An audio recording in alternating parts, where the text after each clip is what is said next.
Yo, what's up, guys? We're back with another video today. And guys, UFC 318 just took place, guys. And Max Holloway, he beat Dustin Poirier, man. He beat Dustin Poirier. It hurts, man, as a Dustin Poirier fan. I mean, we're going to get straight into this, main event. Because let's be real, I don't think, nothing on this card was, anything too crazy. Prelims were good. Prelims were good, guys. the prelims were good. Main card was honestly ass, apart from the main event. And Kevin Holland. We will get in talk. I will talk about Pitbull versus Danny Gay.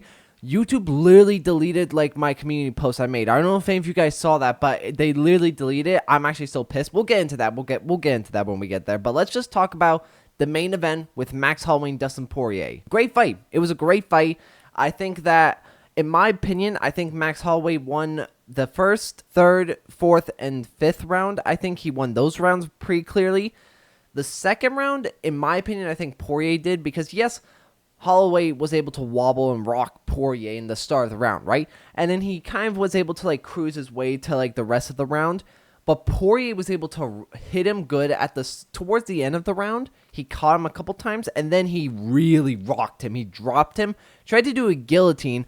The only reason I think he only did a ghillie was, literally because he wanted to check something off before he retires. He's like, I didn't do a ghillie yet. Fuck it, let me do it. That's basically, I think, the only reason he did it. He almost did have it, but he lost it, a second later. And then he almost finishes Holloway, in my opinion. He was very close to finishing him, bro. Bro, if there was just 5 more or just 10 more seconds, he would have finished Holloway. He would have. Literally, he would have finished him. And my big thought going into this fight was, how was Holloway's chin going to look? Because he got knocked out by Ilia Poirier. Nobody does that to Max Holloway, man. Nobody does that to him. And so I was wondering, right, how is he going to look? Is his chin going to recover well? Yes, but no, right? Listen, he got hit with a lot of good shots, clean, hard shots from Dustin Poirier, pause, no D.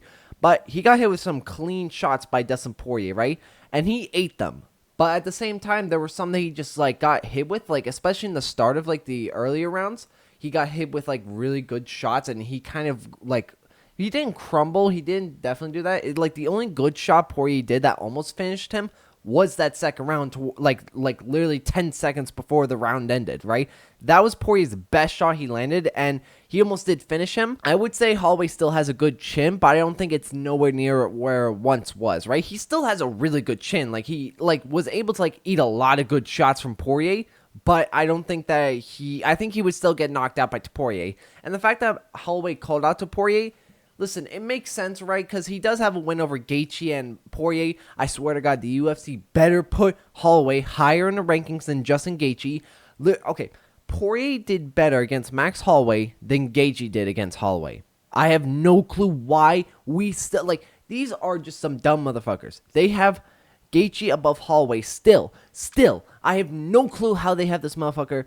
I'm sorry, I don't want to cuss, guys, but, it pisses me off. Why do we have Gaethje above Holloway? It makes no sense. No sense in there's no explanation, no reasoning that you can have Gaethje above Holloway at any shape or time. It just makes no sense. But Holloway looked good. I would say Holloway looked good. He was able to keep his distance. I knew that he was going to win this. I thought it was going to be more competitive. And it was a little bit, but at the same time it wasn't. Holloway was able to keep control. The first round he won pretty comfortably. Again, second round was where Poirier rocked him and almost finished him. Same with Holloway, though, in that round.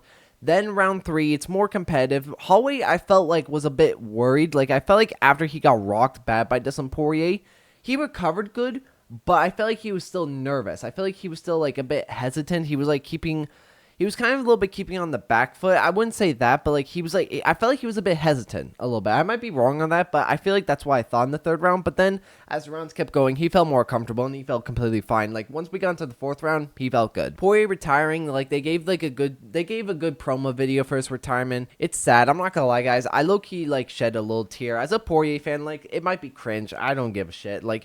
Poirier's my favorite fighter, guys. He just is. He's always been my favorite fighter. He was the guy who got me into MMA. He was. I'm just going to say how it is. He was the guy that got me into MMA, and for him to retire, it hurts. It hurts, man, as a fan of him, I'm glad he's retiring. He didn't need a belt in order to win, to become a big name. He never needed a belt. He's in my opinion the greatest fighter to never win a belt, literally. And I have this thought. I think Poirier, even though he never won a belt, I still count him as a champion because, Bro, when he fought Max Holloway the second time they fought, that was when Holloway was a champion and he had a belt at 145, right? And he won an interim belt because of it. I feel like there's no better like way you can win an interim belt that could be counted as an actual legitimate championship belt than Dustin Poirier actually being a champion in order to win an interim belt. Like, you know what I'm saying? But yeah, man, I mean, it was sad. I'm not gonna lie. Like, also, I remember when Poirier said he was gonna have Lil Wayne walk out with him.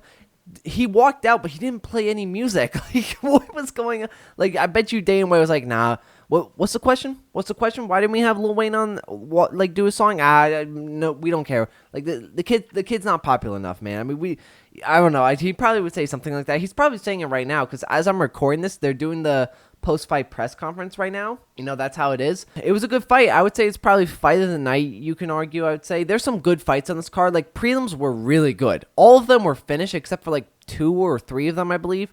But overall, the prelims were really good. Main card was shit, apart from the actual main event. Of course, it was going to be good. We knew this was going to be good. It was a good fight. I'm very sad Dustin Poirier retired, but thank you, Poirier, for being like an exciting fighter. That's what I gotta give, man. I mean, he was an exciting fighter, man. We're just gonna go down like on this card because I'm not gonna go through every single fight on this card, man. It's late at night for me, and honestly, do you really give a shit about me talking about like every single fighter, even on the early prelims? Like, I'll give a little bit of a talk about it, but I'm not giving anything too much into this.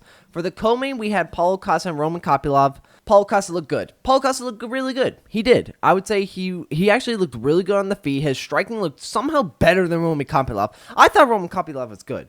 I thought he was good. I thought he was gonna kickbox him, use his kicks, his jabs. I thought he was gonna look good.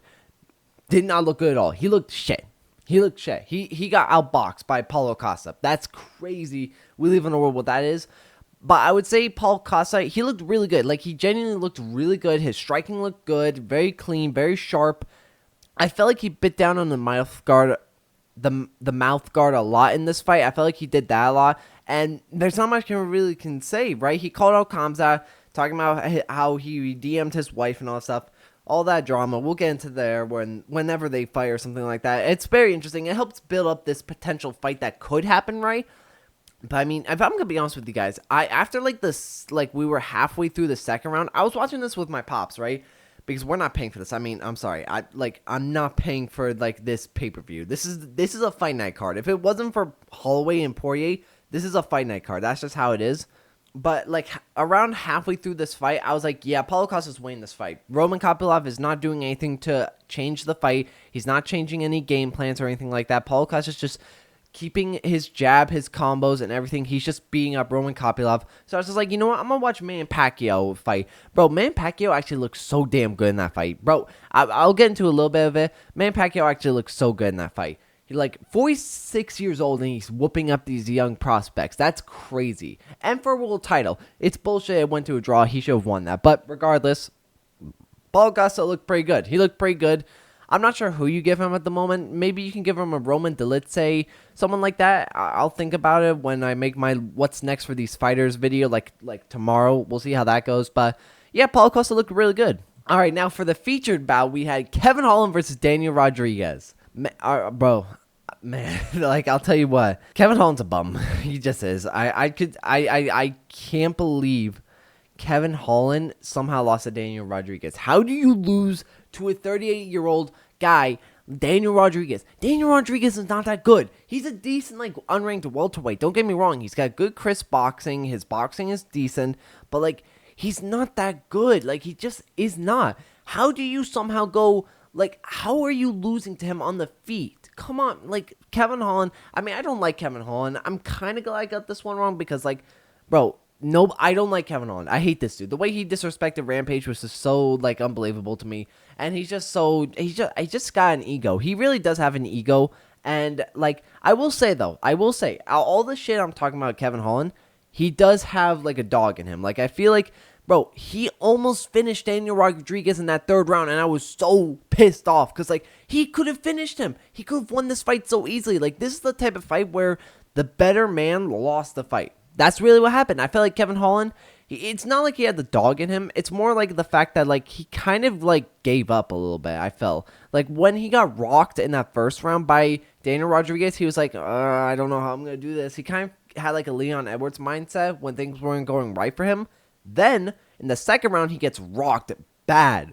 He gets rocked in that round, and I have no clue how Kevin Holland survived that. Like, that's crazy, the fact that he was able to survive that, and he was looking good towards the end of it. I feel like Daniel Rodriguez was starting to get gassed out towards the end of the round, and then we get into that third round, and he is gassed. He is so tired. Like, Kevin Holland, he was gassed, don't not get me wrong, he was, but he was able to finish him. He had the potential to finish him. He was so close. We are talking millimeters of finishing him. Had he not done that flying knee, I don't know why the fuck he would do that. Like, he's so dumb. Kevin Holland is genuinely so dumb of a human being, and as a fighter, like, why would you do a flying knee? It never worked for you that entire fight. It's not going to work for you now. Daniel Rodriguez is covering his face. He's not going to let you do a flying knee on him, and because he did that, Daniel Rodriguez was able to take him down and control him for the rest of that round and was able to do some damage and was able to bounce back on that round. He was literally so close to finishing him. Had he not done that flying knee, he could have actually finished him. Like, he genuinely could have. It's unbelievable. I'm like, Kevin Holland's a bum. He just is. I have no understanding how he fumbled this. There's no other way. He fumbled this so hard. He could have so easily won this fight. It's unbelievable to me. All right, we have this one. Daniel Ige versus Mauricio Pitbull. Cut Pitbull from the UFC. I don't care. I don't give a shit if he beat Dan Ige, a ranked opponent. Cut him from the UFC. This guy is one of the most boring fighters I've ever seen. His fight against Yair Rodriguez was not fun at all. It was boring. And then we get into the Dan Ige fight. I thought this was going to be a good scrap. I thought, okay, I gave the Pitbull credit of the doubt. I was like, okay, he's trying to be a counter fighter. Like, I could tell that was his game plan. I'm like, okay, Dan Ige won't be that same type of fighter. Let's see how this goes. It's somehow worse. This fight was somehow worse than the Yair fight. I don't understand. Dan Ige is a pretty exciting fighter as well. Like, he's a pretty exciting fighter, and yet this was somehow worse. How? This was somehow, this pissed me off so bad. I mean, credit to Pitbull, I will say he did a good game plan, taking Dan Ige down, which surprised me a lot. Like, his grappling looked really good against Dan Ige compared to, like, when Bryce Mitchell tried to take down Dan Ige. He was able to, like, get up a lot more compared to him trying to get up with Pitbull. Like, the third round, he was able to do a lot better because, like, Pitbull was getting gassed. But, like, bro, I just stopped watching this after, like, the first round. I was like, this is so boring. Like, this might genuinely been, like, one of the most boring fights of 2025. This is going to be on here for my Oscar, guys. I guarantee you. You know what I'm going to make for our new category? The most hated fighter of 2025. That's just how it's going to be. Like, Pitbull, like, obviously he won, but it was such a dog shit performance. There's no other way for me to say it. I think it was a genuinely really bad performance from Pitbull. Not bad performance. Like, he obviously won and he looked good.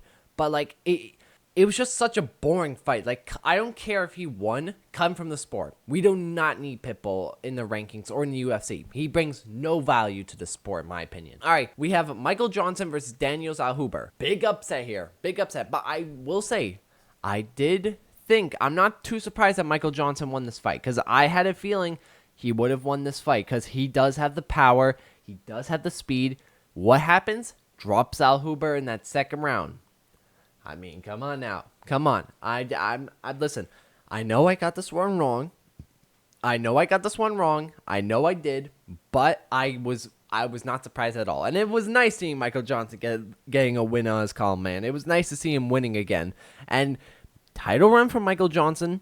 Title run. I mean, you never know. Why not? I mean, he beat Dustin Poirier. He beat Tony Ferguson. He beat Edson Barboza. He's got really solid wins in his resume. Like, Michael Johnson is one of the most inconsistent fighters ever. We all know this. That's not me. Like, that's not so surprising in me saying that. But, like, he looked good. He looked good in this fight. At, like, almost 4 years old as well. Now, after this, for, like, the main event for prelims, I'm telling you guys, why was Kyler Phillips versus Vinicius Oliveira not on the main card? No clue why this one wasn't on here. Unbelievable how they had... I told you. Danny Gavers Pitbull should not have been on the main card. Should have been on the prelims. Should have. It would have made the main card way better for me. Because, like, Kevin Holland and Daniel Rodriguez was good. Max Holloway and Dustin Poirier was good. Paul Costa and Roman Kopylov was boring, but at the same time, it wasn't. It was decent. But, like, Danny Gay, Pitbull, shit. Michael Johnson, Daniel Huber wasn't bad, actually. It wasn't that bad, but it was kind of, like, not much, like, anything significant. This fight was significant because Vinicius Oliveira whooped Kyler Phillips. Like, Kyler Phillips actually was doing good in that first round. He was able to dominate him, I'd say. But then in the second round, he gassed. He gassed bad. And then Vinicius Oliveira dropped and rocked Kyler Phillips bad throughout that whole fight. Like, the majority of that round, I gave that a 10-8 for Vinicius Oliveira. I think that was a 10-8 for him. I think he looked amazing in that fight.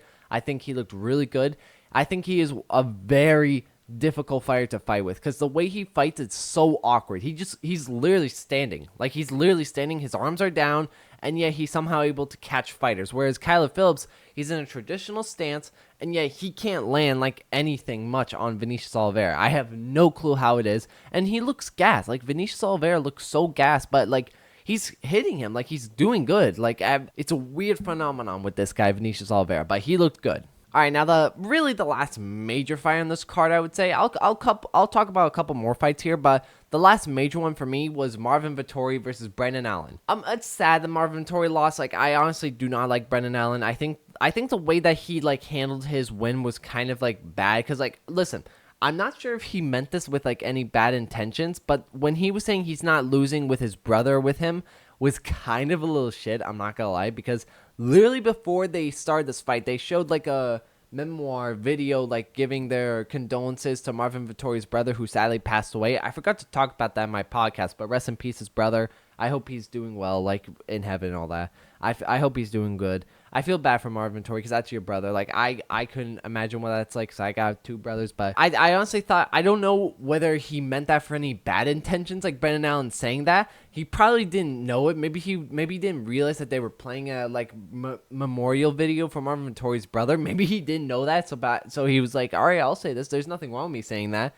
But it came off a little bit of like a shitty move, like a dickhead move. I'm not gonna lie with you. But Marvin Vettori, like, he's just Marvin Vettori, man. I mean, he doesn't really do much else. He has not really evolved at all as a fighter. He just hasn't.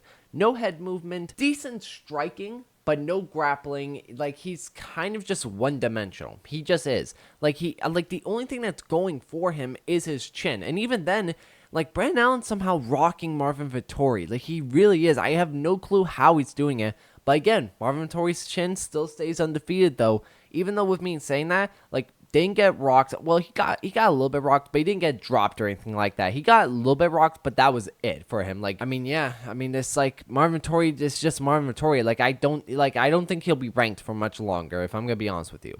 All right, now we're going to run through a couple of these because, like, some of them I will talk about. Like, let's talk about Islam Dulekev. He looked good. He's a massive welterweight. Like, this dude is massive for welterweight, like, unbelievable. Like, and he looked good. He had a good performance, I'd say, but we need to see him fight hard competition because Adam Fidget he's just a nobody. Like, I'm sorry. We need a really good, like, test for him. Like, give him, you know what I would love to see? Why not? Randy Brown versus Islam Dulekev.